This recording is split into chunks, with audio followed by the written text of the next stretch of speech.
आज की वीडियो में हम जानने वाले हैं धान की फसल में हमें जिंक का इस्तेमाल कब करना चाहिए।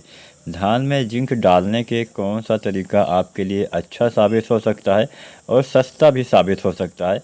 तो बहुत सारे तरीके आपको बताऊंगा, कुछ ऐसे फार्मूले भी आपको बताऊंगा जिसका कम लागत में आप इस्तेमाल कर पाएंगे और उसका लाभ भी आपको ज़्यादा मिलने वाला है। तो पूरा वीडियो किसान साथियों ज़रूर देखिएगा, बहुत ही अच्छी जानकारी आपको मिलने वाली है। और चैनल को सब्सक्राइब नहीं किया है तो SRJ खेती चैनल को आप सब्सक्राइब भी कर लीजिए, वीडियो को लाइक शेयर करिए। तो चलिए जानते हैं जिंक आखिर हमें डालना कब चाहिए। सबसे पहला सवाल आता है कि धान की फसल में हमें जिंक का इस्तेमाल कब करना चाहिए या जिंक सल्फेट कब डालना चाहिए।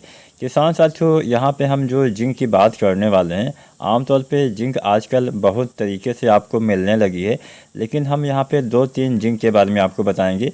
एक तो आती है जिंक सल्फेट आती है, जिसको हम बोलते हैं जिंक सल्फेट 33% वाला, और एक आती है जिंक सल्फेट 21% वाला। 33% वाले में जिंक के साथ सल्फर होता है, साथ में 21% वाले में भी जिंक के साथ सल्फर पाया जाता है। जबकि एक जिंक आती है चिलेटेड फॉर्म में, जो 12% वाले जिंक आती है, उसके बारे में भी हम आपको बताएंगे। तो चलिए, सबसे पहला सवाल तो यही आता है कि कोई भी जिंक हो आखिर हमें धान की फसल में डालना कब चाहिए। अब जो डालने का कंडीशन होता है वो आपकी फसल के हिसाब से होता है। अमूमन बहुत सारे किसान साथी कुछ गलतियां भी कर बैठते हैं। अक्सर हमने यह गलती देखा हुआ है कि रोपाई के समय ही जिंक सल्फेट का इस्तेमाल कर देते हैं। अब रोपाई के समय जिंक से ज़्यादा ज़रूरी होता है फास्फोरस, जो आप अपने पौधे में शुरुआती समय में जड़ों के विकास के लिए इस्तेमाल करते हैं। अब ज़्यादातर किसान साथी फास्फोरस की पूर्ति के लिए DAP खाद का इस्तेमाल करते हैं। कुछ किसान साथी NPK 12-32-16 भी डालते हैं, या NPK 10-26-26 हो गया। NPK एक आता है 14-35-14 भी आता है, NPK 20-20-0-13 भी आता है। या फिर बहुत सारे किसान साथी जो है वो SSP यानी सिंगल सुपर फास्फेट का भी इस्तेमाल करते हैं। आप कुछ भी डालिए, चाहे आप DAP डालिए, चाहे NPK डालिए, चाहे SSP डालिए, आपका मकसद होता है कि आपके पौधे में फास्फोरस की पूर्ति हो सके। अब यहाँ पे एक बात मैं पिछले बहुत सालों से आपको बताता आ रहा हूँ कि फास्फोरस खाद के साथ कभी भी जिंक सल्फेट का इस्तेमाल नहीं करना चाहिए। अब बात आती है कि आखिर क्यों नहीं करना चाहिए और कितने दिन का गैप रखना चाहिए। ये तो लगभग सभी को पता होगा कि इस्तेमाल नहीं करना चाहिए, लेकिन हो सकता है यह जानकारी आपको ना पता हो कि इस्तेमाल करने के बाद कितने दिन के बाद आपको दोबारा से जिंक डाल सकते हैं। तो क्यों नहीं इस्तेमाल किया जाता है ये भी जान लेते हैं। जिंक और फास्फोरस एक साथ मिलते हैं तो समझ लीजिए रिएक्शन होता है, जिससे एक नया तत्व बन जाता है जिंक फास्फेट। ये अघुलनशील हो जाता है। अघुलनशील का मतलब मिट्टी में तो मौजूद रहेगा, लेकिन केवल दिखावटी रूप में आपके पौधे इसको ले ही नहीं पाएंगे अपने भोजन के रूप में, यानी आपका फास्फोरस भी बेकार हो जाएगा और आपका जिंक भी बेकार हो जाएगा। तो कभी भी जिंक के साथ फास्फोरस, खासकर जिंक सल्फेट के साथ फास्फोरस वाली खाद आपको मिला के इस्तेमाल नहीं करना चाहिए। ये तो बात हो गई कि मिट्टी में इस्तेमाल करते हैं। तो अब यहाँ पे आपको पता होगा ज़्यादातर हम खादों का इस्तेमाल 2 तरह से करते हैं। एक तो तरीका होता है कि ज़मीन में इस्तेमाल कर देना, जड़ों के द्वारा उसका आपके पौधे उपयोग कर पाएँ। दूसरा तरीका होता है स्प्रे करना, पत्तियों के ऊपर छिड़काव विधि से खादों का प्रयोग करना। तो जिंक का भी आप पत्तियों के ऊपर छिड़काव विधि से प्रयोग कर सकते हैं, जो मैं इसी वीडियो में आपको मात्रा सही समय भी आपको बताऊंगा।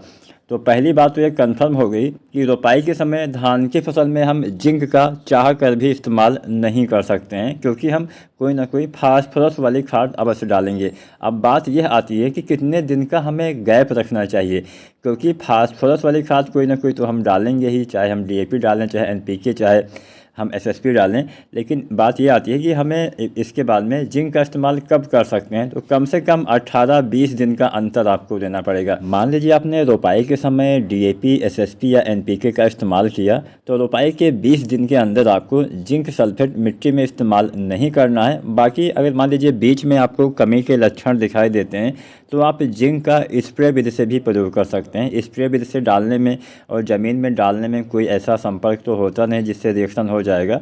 तो आप ये तरीका भी चाहें तो अपना सकते हैं। तो चलिए पहला तरीका हम जान लेते हैं। बहुत सारे किसान साथी, मान के चलिए 80% से ज़्यादा किसान साथी ज़मीन में ही जिंक का इस्तेमाल करते हैं। तो ऐसे किसान साथी जो मिट्टी में ही डालना बेस्ट समझते हैं, किसी कारणवश आप स्प्रे नहीं कर सकते हैं, तो ऐसे किसान साथी 20 दिन के बाद रोपाई के जो 33% वाला जिंक सल्फेट आता है, लगभग 5 किलो से लेके 7 किलो डाल सकते हैं। या फिर जो 21% वाला जिंक सल्फेट आता है, 8 से 10 किलो तक आप डाल सकते हैं। जब आप यूरिया डालते हैं तो यूरिया खाद के साथ आप जिंक भी मिला के प्रयोग कर सकते हैं, बढ़िया फ़ायदा मिलेगा। अब बात आती है कि आप ऐसा क्या करें कि कम लागत आपकी लगे और आपको लाभ भी ज़्यादा मिले। तो ये तरीका होता है जिंक का स्प्रे विधि से प्रयोग करना।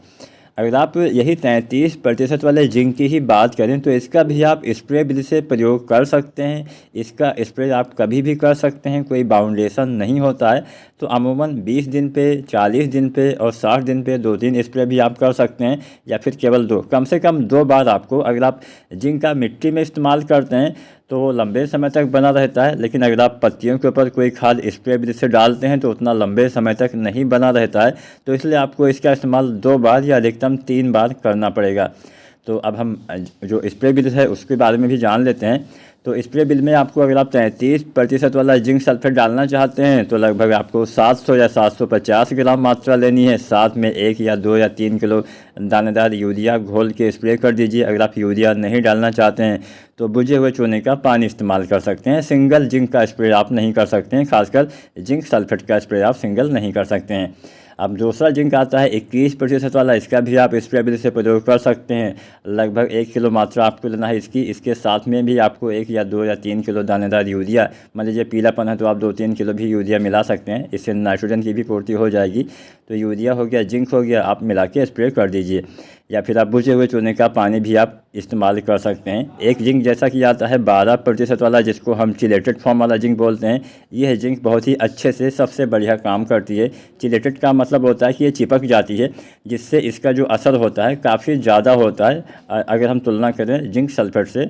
तो अगर आपका बजट है तो आप चिलेटेड वाला ही जिंक डालिए, अच्छे से काम करेगा। इसकी आपको लगभग 120 ग्राम मात्रा पर एकड़ के हिसाब से इस्तेमाल करना पड़ेगा। चिलेटेड वाले जिंक के साथ आप कोई भी फास्फोरस वाली खाद मिला के डाल भी सकते हैं, बस अलग अलग घोल बनाना है, इकट्ठा लंबे समय तक घोलना नहीं होता है। तो अगर आप जिंक का स्प्रे विधि से प्रयोग करते हैं तो कमी के लक्षण दिखाई देने पे तो आपको स्प्रे ही करना चाहिए।